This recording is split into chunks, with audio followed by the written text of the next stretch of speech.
ஹாய்ங்க. இன்றைக்கி ஒரு டேஸ்ட்டான கம்மன் சாப்பாடு எப்படி செய்யலான்னு சொல்லி பார்க்கலாமா?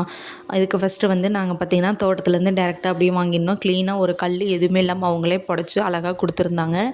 அந்த கம்பு தாங்க இன்றைக்கி நம்ம செய்ய போகிறோம். அம்மா வீட்டில் இருந்துச்சு வாங்கி வச்சுருந்தாங்க. சரி இனிமேல் இதுவே யூஸ் பண்ணிக்கலாம் அப்படின்னு சொல்லிட்டு அதுலேருந்து கொஞ்சம் வேணுங்கிற அளவுக்கு கம்பை எடுக்க ஆரம்பிச்சிட்டேன் ஃபஸ்ட் டைமுங்க.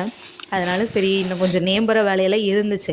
சரி குயிக்காக செய்யணுன்னா அந்த மாதிரி ப்ராசஸ் பண்ணால் கொஞ்சம் லேட் ஆகிடும்னு சொல்லிட்டு க்ளீன் பண்ணி வச்ச கம்பெல்லாம் எடுத்துகிட்டு வந்து மறுபடியும் ஒரு டைம் ரீசெக் பண்ணிவிட்டு கல்லில் எதாக இருக்கான்னு சொல்லிட்டு செக் பண்ணிவிட்டு ஒரு ஜாரில் போட்டு வேணுங்கிற அளவுக்கு சும்மா ஒரு 2 கொஞ்சம் லைட்டாக தண்ணி தெளிச்சிக்கணும். அந்த அளவுக்கு தகுந்த மாதிரி லைட்டாக தண்ணி தெளிச்சிங்கன்னா அந்த குறப்பாக நல்லா வரும்.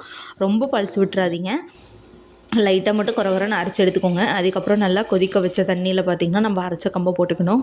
கம்பை போட்ட உடனே பார்த்திங்கன்னா கிளற ஆரம்பிச்சிடணும். இல்லைன்னா கட்டி கட்டியாக விழுக ஆரம்பிச்சிடும். நல்லா நம்ம வந்து தொடர்ந்து கிளறணுங்க. கிளறுனா தான் வந்து நல்லா இருக்கும் கம்பு. இது வந்து நம்ம இன்ஸ்டண்ட்டாகவே இப்படி செஞ்சுக்கலாம். ரொம்ப பெரிய ப்ராசஸ்லாம் கிடையாது. கம்பு நம்ம அப்படி பண்ணுமோ இப்படி பண்ணுமான்னு நாமளும் சுடுதண்ணி கொதிக்க வச்சு உடச்ச கம்பை வந்து உள்ளே போடுறோம். அவ்வளோதான் கம்பு சாப்பாடு ரெடி. நீங்களும் ட்ரை பண்ணி பாருங்கள். பாய்.